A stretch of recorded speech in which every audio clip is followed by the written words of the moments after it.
شاه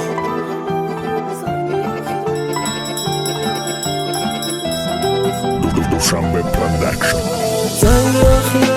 زنگی آخیران صدا داد و در دل داغمون. زنگی آخیران با صدای خود کردی ما را گریان. زنگی آخیران صدا داد و در دل داغمون. زنگی آخیران با صدای خود کردی ما را گریان. سوی مکتب نام تو نرفته، تو همی روز نمیدونستم جدایی سخته. ای دوست هم سیفمو او دختر نغزیدم، همه ما را تا مکتب میتونیز یک جا کده. 11 سال فقط یک راه امروز پراکنده ایم، همه میخواست امروز نمیخواه یک آمنده.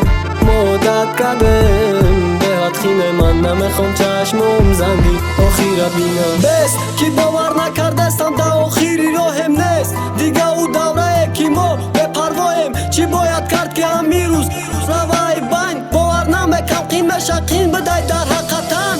اولین حرفه که من آموختم در مکتبت، اولین بار عاشق شدم در مکتبت، اولین باره که جنگ کردمش زدم و خوردم همش در مکتبت. بچه خیلی تو برم مکتبت. امروز افسوس خورده سم روزای پرگول مکم، هر روزی بازار مایی هم ورا آرزو مکم. غم میدادم علی مارا گپشو نگرفتن لخی به دوزی رازیم که صدا نزن زندی آخیرش. یادارم وقت به تیاری میشیشتم در دست، فامیلیم نرسیده زنگ شوه میگفتم ای تاز که مالیم جنگ نکنم یا بهای دنمونم. محوزی صدای زنگ انتظار نیستم تماما.